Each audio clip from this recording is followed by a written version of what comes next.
Good morning. কেমন আছেন সবাই? আশা করছি ভালো আছেন। আমরাও ভালো আছি। আরও একটি নতুন ভ্লগে আপনাদেরকে জানাচ্ছি অনেক অনেক স্বাগত। আজ রবিবার সকাল করে ঘুম থেকে উঠেছি আর এখন ঠাকুর ঘরে রয়েছি। তো ঠাকুর পুজোটা আমার সকালের দেওয়া হয়ে গেছে। আর ঠাকুর ঘরের এই সাথে যে আমার বেডরুমের জানলাটা অ্যাটাচ রয়েছে, সেই জানলাটাই পরিষ্কার করছিলাম আর এখান থেকেই আজকে ভ্লগটাকে আমি শুরু করে দিয়েছি। আজ তো রবিবার, তো রান্নাঘরে একটু দেরি করেই যাব। তার আগে মনে করলাম যে কিছু এক্সট্রা কাজ করে নিই। তবে ঘরের রেগুলারের যে ডাস্টিংয়ের কাজ থাকে সেটা আজকে আর করব না। আর আজকে আমি সকাল থেকে এটাও ঠিক করেছিলাম যে আজকে ঘরের বেশি কাজকর্ম কিছু একটা করব না। কারণ রবিবার মানে একটু রান্নাঘরে লেট করে যাওয়া মানে আবার রান্নাঘর থেকে বেরোতেও দেরি হয়ে যায়। তার আগে সকালবেলায় যেটুকু টাইম পাই, সেইটুকু টাইমও যদি একটুখানি কাজের মধ্যে বেশি পরিমাণে ব্যস্ত থাকি তাহলে না দিনটাই বেকার হয়ে যাবে মনে হয়। সত্যি কথা বলতে কি, রোজ রোজ এত বেশি কাজকর্ম করতে তো আর ভালো লাগে না। তো সেই কারণে আজকে একটু কম কাজ করব বলে ঠিক করেছি। ঠাকুরঘরের সমস্ত কাজগুলো করেই না আমি বেরিয়ে এসেছি। আর তারপরে বিছানাটা অগোছালো ছিল, সেই বিছানাটাকেও এখন পরিষ্কার করে নিলাম। আমি সবসময় না যতটা পারি ঘরদোয়ারগুলো পরিষ্কার করে গুছিয়ে রাখার চেষ্টা করি। মানে যখন যে জিনিসটা দেখে অগোছালো রয়েছে সেটা তক্ষুনি পরিষ্কার করে নিই। তো সেই কারণে একদিন যদি একটুখানি নাও করি, কম কাজ যদি একটু করি তাহলেও খুব বেশি একটা অসুবিধা হয় না। ধুলো ময়লাকে তো আর আটকাতে পারবো না, ওটা একদিন না করলে পরের দিনই দেখি যে ধুলো পড়ে যায়। তবে এই যে গুছিয়ে রাখার কাজটা যতটা পারি করে রাখি। তো এইভাবে আর কি সকালবেলার বিছানাটাও আমার গোছানো হয়ে গেল। বিছানার ওপর থেকে এই পান্ডাটা আর কচ্ছপটাকে কিছুতেই সরানো যাবে না, ওটা কারণ আমার ছেলের খুবই পছন্দের দুটো টয়েস। তো সেই কারণে এখানেই রাখা থাকে। আজকের আকাশটাও কিন্তু আগের দিনের মতো বেশ পরিষ্কার রয়েছে। সকাল থেকে রোদ আর সঙ্গে গরম তো রয়েছে। গরম যতই থাকুক না কেন, সকালের গরম গরম চাটা তো মিস যাবে না। তো এটা কিন্তু আমি এই বিছানাটা গোছাতে গোছাতেই খেয়ে নিয়েছিলাম। সঙ্গে দুটো বিস্কিট দিয়ে খেয়েছিলাম। আর তারপরে এদিকে এখন একটু টুকিটাকি কাজ করে নিচ্ছি। এই ড্রয়ারটা আমি ফ্লিপকার্ট থেকে কিনেছিলাম। আর ড্রয়ারটা এত বেশি কাজের, প্রচুর জিনিস রাখা যায় এর মধ্যে। তো যে সমস্ত জিনিসগুলো আমার ড্রেসিং টেবিলে রাখা যায় না সেগুলো আমি এই ড্রয়ারের মধ্যে কিছু কিছু করে রাখি। তো আমার সাজার জিনিস ছাড়াও ড্রয়ারের প্রত্যেকটা পার্ট ভাগ করে রেখেছি। তো এক একটা পার্টে এক এক রকম জিনিস রাখা রয়েছে। আগের দিনের ভ্লগে বলেছিলাম যে আমাদের নেমন্তন্ন রয়েছে রাতের বেলায়, তো সেখানে গিয়েছিলাম। আর রাতের টাইমে আসার পরে বাড়িতে তো জিনিসপত্রগুলো তার গুছিয়ে ড্রেসিং টেবিলে ঠিকভাবে রাখতে পারিনি। তো এখন সকাল টাইমে জুয়েলারিগুলো সঠিক জায়গায় ঠিক করে গুছিয়ে রাখছি। তো এই বড় অর্গানাইজারটার মধ্যে আমার সমস্ত চুড়ির কালেকশানস রয়েছে। তো আপনাদের সঙ্গেও একটু শেয়ার করে নিলাম, যেহেতু চুড়ির বাক্সটা গোছাচ্ছিলাম আর কি, তাই। আর তারপরে এখন এটাকে গুছিয়ে রেখে দিচ্ছি।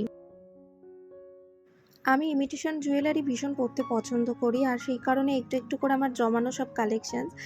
তো এখান থেকেই আমি একটা জুয়েলারি পরে কালকে গিয়েছিলাম।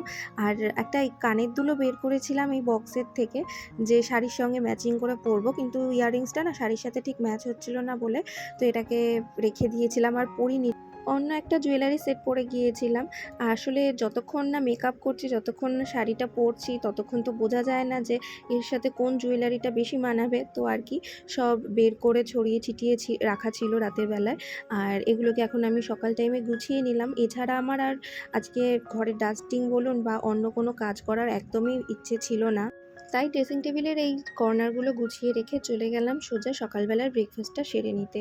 আজকে সকালের ব্রেকফাস্টে খিচুড়ি রান্না করেছিলেন আমার শাশুড়ি মা, সঙ্গে পাঁপড় ভাজা। তো এরপরে তো বাজারও চলে এসেছিল। আর বাজার গোছানো, তারপরে রান্না বান্নার কাজ এখনও পড়ে রয়েছে, সেগুলো করব। তবে রান্নাঘরে যাওয়ার আগে সকালের খাবারটা খেয়ে নিয়েছিলাম। আর ছেলেও ততক্ষণে ড্রয়িং ক্লাস থেকে চলে এসেছিল। আসলে ছেলের ড্রয়িং ক্লাস থাকে সকাল 7টা থেকে। তোর বাড়ি ফিরতে ফিরতে মোটামুটি ওই 9:30 বেজে যায়। তো তারপরে ছেলেকে খাওয়ানো, তারপরে বাড়ির সকলে মিলে সকালের খাবার খেলাম। আর এদিকে মা একটু হাতে হাতে আমাকে গুছিয়ে দিল। আজকে আর চিকেন আনেনি, তো মাছ নিয়ে এসেছিল। তো সেই মাছের ঝোলটাই আমি রান্না করলাম। এখন মাছের ঝোলটাকে নামিয়ে লাস্টে একটু ধনেপাতা ছড়িয়ে দিয়েছি। আর ওদিকে পরে গরম গরম ভাত বসানো হবে, সঙ্গে একটু সেদ্ধ দিয়ে দেওয়া হবে। ব্যাস, এই দিয়ে আজকে আমাদের কিন্তু দুপুরের লাঞ্চটা হয়ে যাবে।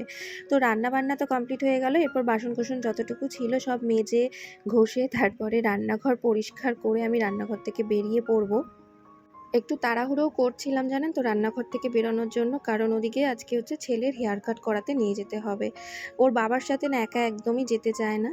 এখনো পর্যন্ত সেলুনে গেলে পরে হেয়ার কাট করাতে ভয় পায়। তো সেই কারণে আমাকে যেতেই হয়। তো আর কি তাড়াহুড়ো করে এই দিকের কাজগুলোকে সেইজন্য সেরে নেওয়ার চেষ্টা করছিলাম। আর তাড়াতাড়ি হয়েও গিয়েছিল। যেহেতু মা হাতে, হাতে অনেকটা কাজ করে দেয়, তো সেই কারণে আমার রান্নাঘরে খুব বেশি একটা টাইম দিতে হয় না।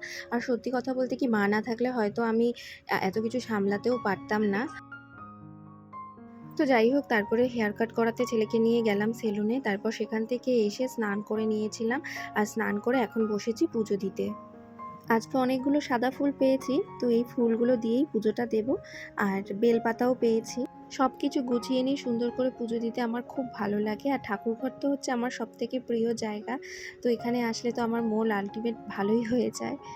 এত গরম পড়েছে, তার মধ্যে আজকে রোদটাও খুব কড়া ছিল। আর তার মধ্যে বেরিয়েছিলাম তো ছেলেকে নিয়ে সেলুনে।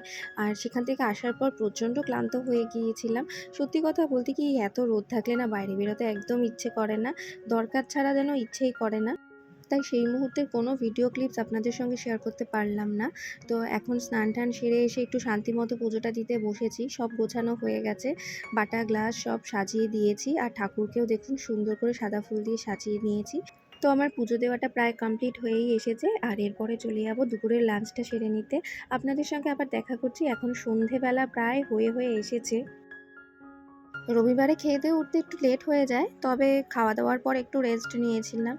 আর এখন ছেলের সঙ্গে বসে একটুখানি খেলা করছিলাম।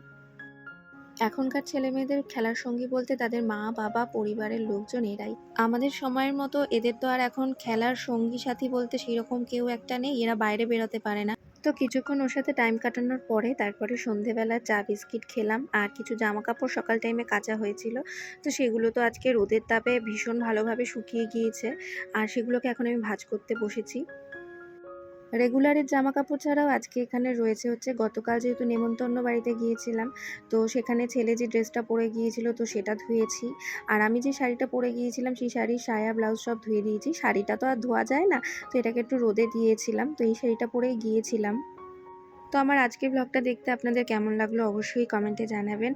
তো এখানে জামাকাপড় সমস্ত গোছানো হয়ে গেছে। আর ব্লগটাকে না এখানেই এন্ড করে দেব। ভালো লাগলে সাপোর্ট করে পাশে থাকবেন। দেখা হচ্ছে নতুন ভিডিওতে আবার।